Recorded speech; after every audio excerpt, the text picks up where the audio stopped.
ខ្ញុំតែងតែឮគេនិយាយថាកីឡានាំមកនៅមិត្តភាពកីឡានាំមកនៅសន្តិភាពប៉ុន្តែពិតជាសោកស្ដាយមែនទែនដោយសារតែខ្ញុំសង្កេតឃើញថាកីឡាបច្ចុប្បន្នគឺមិនមែននាំនៅមិត្តភាពនាំមកសន្តិភាពទេបែរខ្លាយទៅជានាំមកមានការរើសអើងការប្រើប្រាស់អំពើហិង្សាការជេរប្រមាថគ្នាទៅវិញជាពិសេសគឺអ្នកគ្រប់គ្រងតែម្ដងខ្ញុំពិតជាមិនសប្បាយចិត្តនោះទេដោយសារគោលបំណងកីឡាគឺចង់ឲ្យបង្កើតមិត្តភាពមានថាយើងអត់ដែរស្គាល់គ្នាពីមុនមកទេហើយកីឡាហ្នឹងនឹងនាំឲ្យអ្នកទាំងអស់គ្នាស្គាល់គ្នាកាន់តែច្បាស់ជាងមុននេះគឺជាគោលបំណងរបស់កីឡាហើយជាពិសេសការលេងកីឡាគឺបាននាំឲ្យប្រទេសមួយទៅប្រទេសមួយ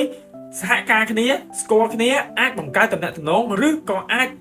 ឈានទៅដល់បង្កើតទំនាក់ទំនងសេដ្ឋកិច្ចជាមួយគ្នានេះគឺជាគោលបំណងរបស់កីឡាប៉ុន្តែបច្ចុប្បន្ននេះកីឡាបាននាំឲ្យយើងមានការរើសអើងមានការជេរប្រមាថជាពិសេសអាចឈានទៅដល់ការប្រើប្រាស់អំពើហិង្សាទៀតជាពិសេសគឺអ្នកគ្រប់គ្រងតែម្ដងខ្ញុំពិតជាមិនសប្បាយចិត្តនោះទេអញ្ចឹងបើសិនជាយើងគ្រប់គ្រង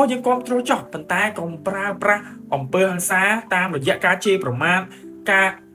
រើសអើងផ្សេងគឺវាមិនល្អនោះទេនេះមិនមែនជាគោលបំណងរបស់កីឡានោះទេអញ្ចឹងអ្នកនរគ្នាគួរតែគិតឡើងវិញថាយើងគ្រប់គ្រងខាងណាក៏បានដែរដោយសារនេះគឺជាកីឡាអញ្ចឹងយើងត្រូវតែព្យាយាម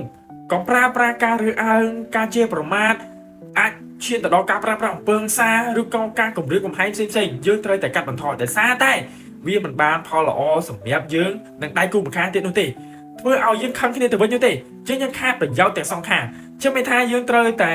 ក្តោបរួមថាកីឡានាំមកនៅមិត្តភាពកីឡានាំមកនៅសន្តិភាពមិនមែនកីឡានាំមកមានការរើសអើងការប្រើប្រាស់អំពើហិង្សាជេរប្រមាថឬក៏ឈានទៅដល់ការគំរាមកំហែងនោះទេចឹងអ្នកនរគ្នាត្រូវតែគិតឡើងវិញនៅក្នុងចំណុចមួយនេះ